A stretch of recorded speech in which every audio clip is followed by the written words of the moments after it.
Kwentuhan lang tayo about sa spark plug.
Balik ganyan guys, dapat daliri lang muna.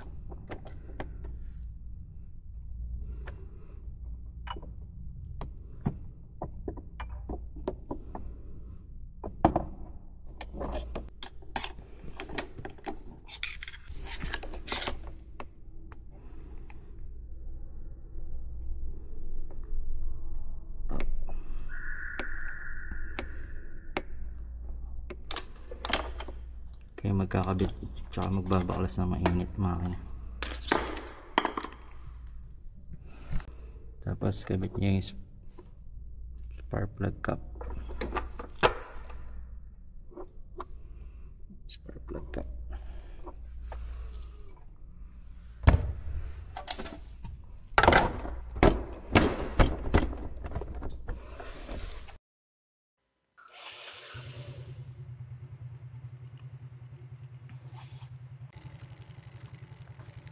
Lord, uwian na Lord. Guide niyo po ako Lord sa aking pag-uwi.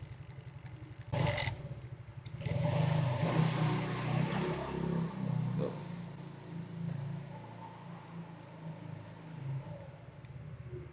Uwian na guys. Tapos na naman ang maghapon. Buhay empleyado.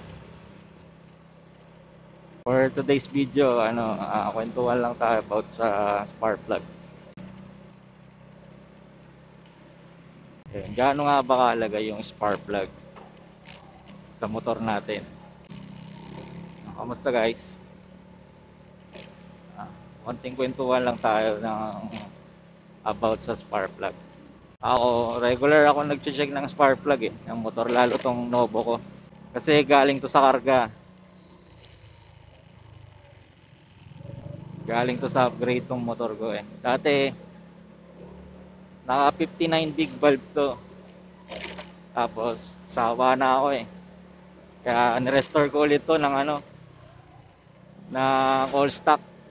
Sa mga hindi nakakaalam sa Novo, ang substitute part ng Novo ay sporty, tsaka yung modelo ngayon na Mio Sporty, or kung tawagin nila Mio Salty.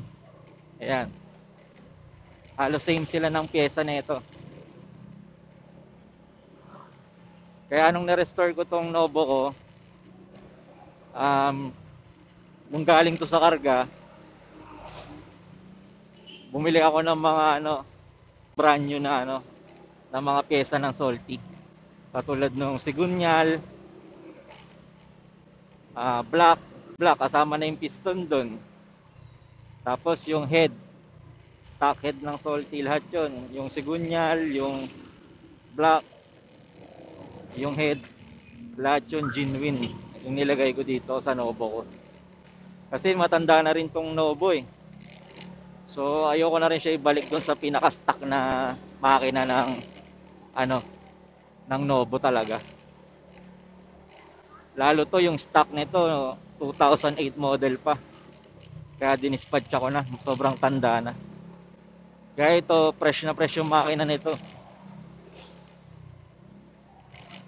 All stock na salty yung nilagay ko dito, sinalpa ko sigunyal, black, tsaka head. Pati pang gilid, sinabay ko na rin. Yung all stock nito, pang ng CVT nito, all stock ng salty din. Pulley, bell, torque drive, lahat yun stock ng salty genuine. Tapos na kasi ako sa sa pagkakarga Diyan sa mga aftermarket. Okay naman siya, maganda yung sobrang responsive, hindi ka mabibitin. Pero kung ikaw gusto mo na lang ng ng parang wala kang masyadong isipin sa maintenance, kasi sa mga hindi nakakaalam, yung mga aftermarket tsaka mga racing parts, malakas nga yan. Dadagdag nga yan sa performance ng mga motor natin. Kaya lang, ang disadvantage nun, tsaka yung mga cons nun, yung mabilis siya, yung lifespan. Hindi siya katulad nung stock. Matibay, sobrang tibay. Kaya yun nag-iba na ako ng ng preference Mas gusto ko na yung stock yung chill ride na lang. Na-experience ko na yung yung karga guys Sarap, di ka naman mabibitin. Lalo ito nung naka 59 big valve to, break in agad. Break in ko ng ding.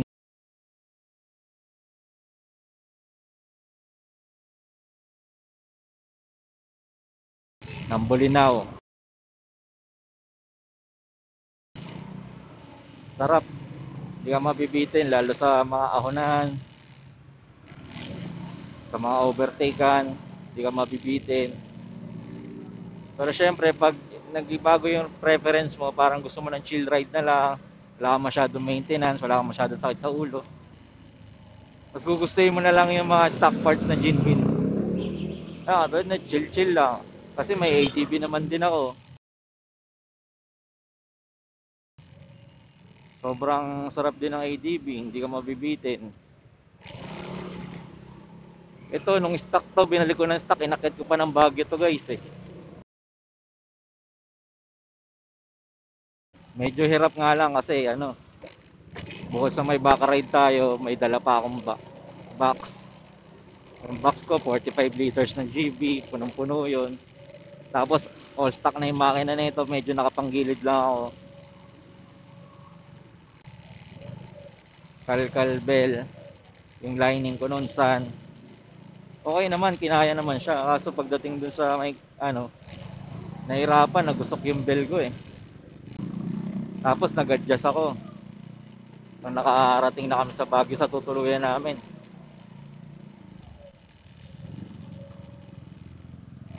Palit ako ng bola. Ginawa kong bola, combination, 8-9. Para pag uwi, yun, sakto na. Tapos sa Marcos Highway na ang daan para hindi na masyadong. Yun. Awa naman ni Lord, wala namang aberya nangyari. Yun lang, nagusok lang. Pero sobrang buti hindi na bengkong yung bell. Pag check ko, titanium nga lang.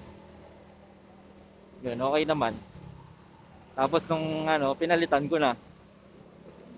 Palit na ako, binalik ko na ng stock. Naka-regroove yung ko nun, bell. Ito, yung ito nakalagay sa akin ngayon na bell. Stock na lang to. As in all stock. Bola lang yung aftermarket. Bali naka 9 grams ako straight. Okay naman. Ganda. Gusto ko na lang kasi talaga chill ride lang Yun nga, sa pag-check ng spark plug, sobrang importante yun guys. Kasi doon nakasalalay yung yung kondisyon ng makina. Kaya pag medyo nakakaramdam ako ng hindi maganda yun, chine-check ko yung spark plug palagi kasi lalo sa mga carb, yan. Lalo pagka lean ang ano, ang lean ang sunog, yung parang mag-gray siya. Yun, prone sa overheat yun. Pag sobrang itim naman, rich, para sa mga hindi nakakaalam, malakas sa gasolina yun. Tsaka ano, hindi maganda sa makina parehas. Yung lean, kailangan optimal lang. Yung medyo, ano, parang kulay kalawang.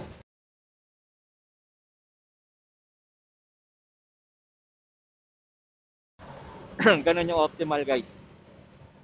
Kaya dapat nag-check din kayo ng spark plug. Tsaka yung clearance niya.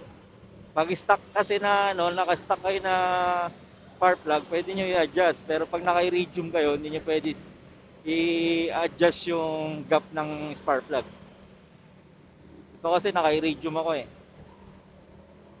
Pag stock, maganda yung iridium. Medyo responsive siya. Yung minimal lang naman. Tsaka madaling start. Yun, pag hard, lalo is hard starting yan. Isa yan sa pwedeng ano. So yun nga guys. So sobrang importante ng spark plug. Kaya dapat nag-check nyo rin siya kahit once a month. Kung optimal ba yung sunog ng spark plug niya kasi napaka-importante ng sunog ng spark plug. Lalo dun sa may mga karga,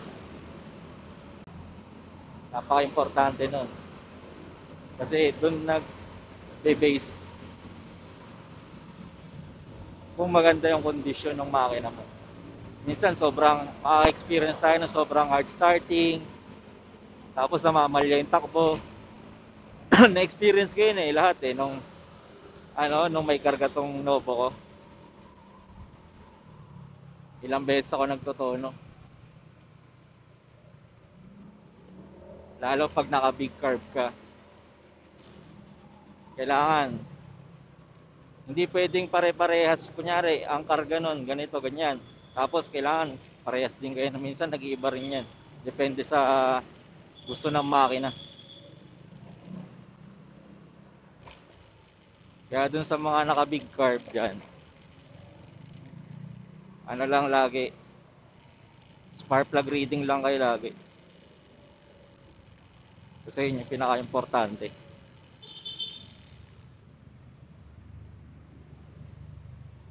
Hanggang sa makuha nyo, try lang ng try. Palit lang ng ano, ng jettings. Main jet. Nung may karga ako, ganun eh. Hanggang sa makuha ko yung tamang ano,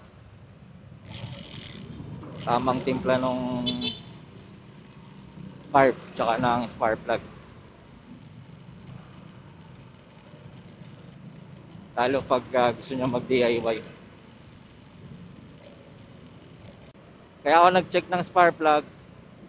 Nagpalit kasi ako ng pipe. Kasi yung pipe ko naka naka JBT. Tapos nagbalik na ako ng stock.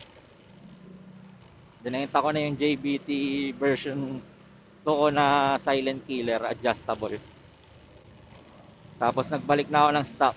Ayun, stock pipe na ako. Tapos yung carb ko stock carb ng Mio Sporty. Tapos binalik ko yung airbox nito. Naka air filter na to na stock. Para sa mga hindi nakakaalam, doon sa Novo, ang pwesto kasi ng carb nito tsaka ng airbox sa harap. Kaya yun, nag-check ako ng spark plug kasi mag-a-adjust yun eh. Pag nagpalit ka ng pipe, mag-a-adjust yun. Kaya nga 'di ba sa mga modelong motor ngayon na ano, FI, pag nagpapalit sila ng pipe, nagbabago kasi yung air and fuel mixture, nagbabago.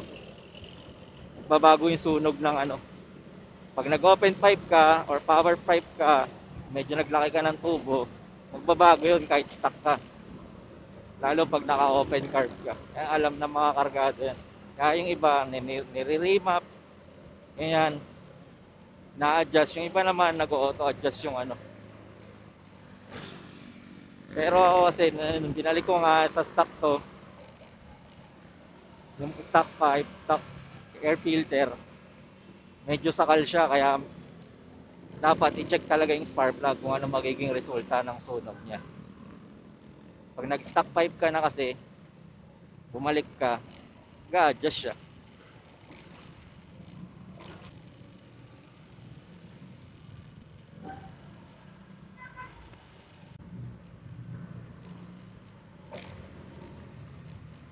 Yan, minsan gawa tayo ng review para doon sa mga CVT tsaka sa ano,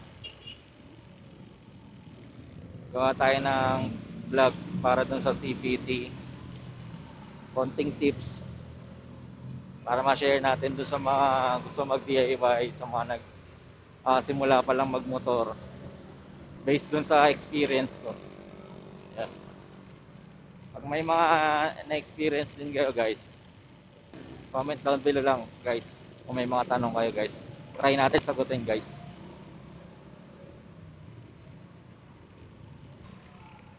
So yun guys, para sa mga iba, mga newbie, sana kahit pa paano nakatulong.